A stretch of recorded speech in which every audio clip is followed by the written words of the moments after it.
Bonjour, je m'appelle Noam Rouba, je suis un producteur de la société Darjeeling, donc producteur de la série Petite Casbah. Je suis Antoine Colomb, réalisateur de la série Petite Casbah en compétition au Festival d'Annecy. Le voilà.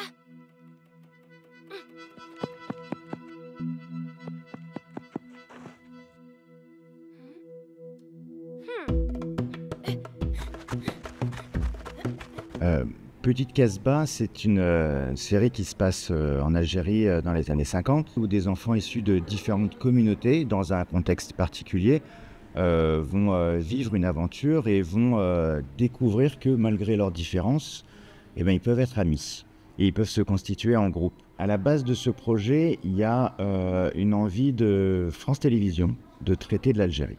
Initialement, on s'est dit qu'on avait besoin, pour travailler sur ce projet, de quelqu'un qui connaissait l'histoire de l'Algérie et qui avait aussi une relation particulière. C'est comme ça qu'on allait chercher Alice Zeniter, qui a écrit L'Art de perdre en 2017, prix Goncourt des lycéens. Et quand on allait voir donc Alice Zeniter, elle nous a dit « j'ai beaucoup de travail en ce moment, mais c'est trop important, donc c'est avec grand plaisir que je le fais ».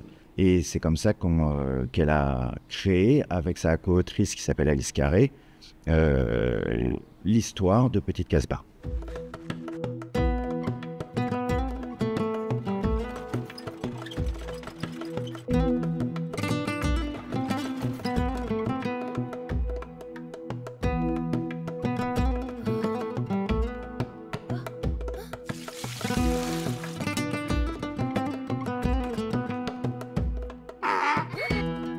Je suis arrivé assez tôt dans la phase d'écriture, mais c'était déjà avancé. Il y avait déjà une première mouture de la Bible, écrite par Alice Carré et Alice Zeniter. Et j'ai, dans la mesure du possible, essayé de suivre à peu près toutes les étapes, bien comprendre les enjeux, bien comprendre les envies des autrices, parce que je sais qu'à un moment donné, je vais être avec la responsabilité du script et amené à modifier des choses, à faire évoluer tout ça. Et donc, il faut vraiment que je comprenne tous les enjeux. Et ensuite, vu la complexité du sujet qui doit être traité pour les enfants, il fallait être particulièrement vigilant. Donc, il y avait aussi un regard de spécialiste historien sur le sujet. Moi, quand je suis arrivé dessus, il me semblait hyper important d'amener une petite dimension d'aventure parce que c'était des enfants, c'était pour les enfants de jamais oublier qu'on veut aussi divertir, aussi donner envie aux enfants de suivre ces gamins. Et il y avait un terrain de jeu hyper sympa avec les toits d'Alger, les escaliers.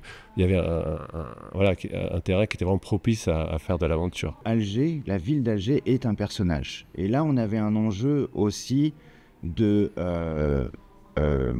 reproduire en tout cas une imagerie de la ville qui soit assez fidèle par rapport à la réalité. Mine de rien, on ne le dit pas comme ça, mais on est un peu une série historique, c'est-à-dire qu'on a un ancrage historique. Donc on doit faire attention à ces choses-là, même si finalement c'est une série d'aventures. Donc on est parti beaucoup de photos, d'images, de vidéos, etc. pour représenter cette ville et qui, à mon sens, participe à faire de la série un voyage assez chouette, quoi.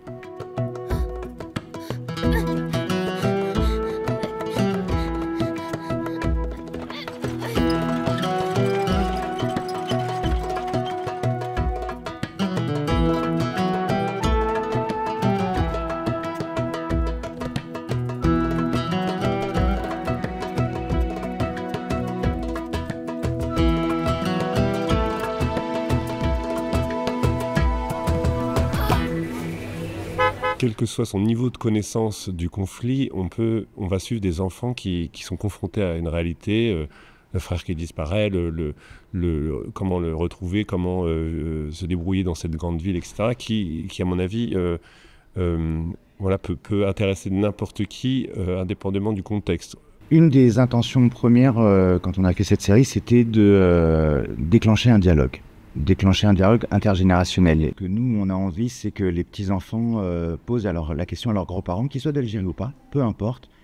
Et toi, tu faisais quoi à cette époque? Et toi, tu jouais à quoi quand tu étais enfant? Cette série, même si elle est dans un contexte spécifique, elle ouvre à cette discussion. On a vraiment envie qu'elle soit visionnée en famille et que les enfants d'aujourd'hui qui vont la regarder, qui vont avoir entre 7 et 12 ans, on va dire, puissent interroger leurs parents et leurs grands-parents sur leur enfance à eux. Et ça, c'était une intention forte que de dire on doit s'intéresser à nos histoires, en fait, à nos récits intimes, à nos histoires intimes, à l'histoire de nos familles. Avec Même Distribution, on a réfléchi à comment à porter ce récit universel auprès d'autres territoires, auprès d'autres publics. Il y a déjà des diffuseurs qui se sont engagés très tôt dans la production de la série, donc la Belgique bien évidemment, la Suisse et le Danemark. Et on a beaucoup d'intérêt marqué d'autres territoires qui suivent de très près le projet. On collabore très étroitement avec Miam pour transformer tout ça et leur montrer jusqu'où va aller cette histoire.